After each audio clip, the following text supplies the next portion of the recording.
Pacific Capital Inc., Peter Schiff. He predicted the recession in 2006, and he's the author of Crash Proof. Peter, welcome to the Savage Nation. You predicted that. What do you predict now, Peter? Well, unfortunately, the government is making the problem that it created even worse with all the bailouts and economic stimulus. Unfortunately, the government still doesn't understand what's going on here. What's happening in the economy right now, the collapse in the housing market, the collapse of consumer spending, the credit crisis, none of that is the problem. This is the consequence of the problem. The problem was that, we borrowed trillions of dollars that we can't repay, and we blew the money on consumption.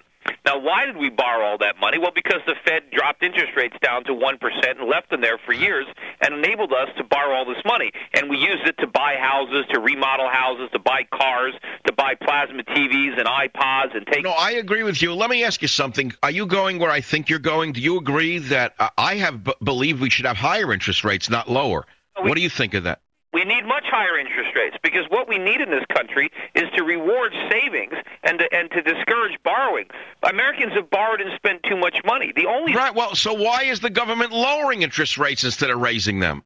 They want to preserve the bubble economy that burst. They're trying to reinflate that. They want us shopping again. They want us going to the mall and whipping out our credit cards and buying more imported products we can't afford with money we don't have.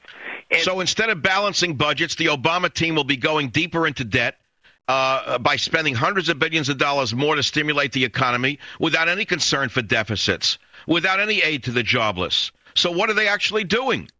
Look, all they're doing is they're trying to preserve the illusion of wealth and prosperity with inflation, and they're hoping that they can con the Chinese and the Japanese and the Saudis and the rest of the world into loaning us trillions of more dollars so that we can blow that along with the trillions they've already loaned us.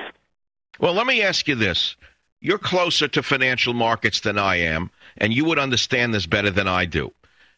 Please explain to the Savage Nation audience the concept of taking over a company by acquiring its debt, number one, or to go back to an 80s technique used by some investment types, taking over a company through a leveraged buyout.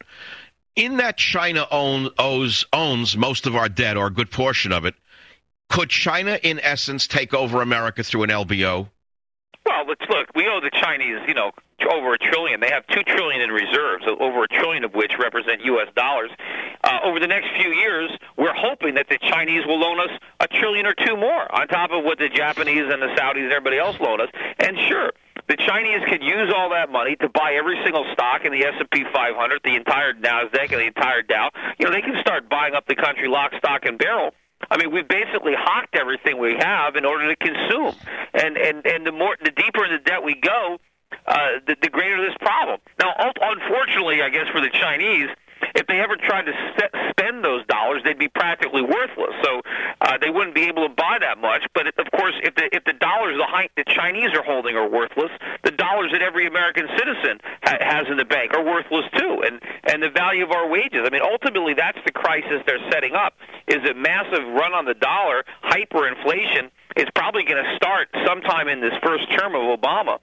And look out, because we're probably going to have price controls imposed on food, on energy, and all sorts of things, which is going to mean waiting in the line to get gas, or potentially rolling blackouts in homes and offices, and long lines in the supermarket if you want to get milk. I mean, all this is going to happen because of what the government is doing. Now, you predicted, I want to reiterate to the people, we're speaking with Peter Schiff, president of Euro Pacific Capital Inc. He wrote the book Crash Proof, and he predicted the recession in '06. Is there any way out of this, Peter? No. I mean, not unless we can invent a time machine. I mean, the damage was done. Oh, you're my kind of guy. I like that. Okay, you're a realist, in other words. I mean, as I said, what we're living through now are the consequences of years of reckless and extravagant borrowing and spending, caused by bad monetary policy and bad fiscal policy. It's not a fault of capitalism. It's not greedy people on Wall Street. Sure, people are greedy, but normally in a free market, the greed doesn't hurt. Only when the government interferes to eliminate the risks with really low interest rates, and when they create agencies like Freddie and Fannie that guarantee debt, they create a moral hazard, and they encourage and reward excessive risk-taking. And now we're paying the price. And we need to go back to a real economy. So unfortunately, the solution to this problem is a massive recession with a big decline in our standard of living, where Americans lose their jobs in the service sector.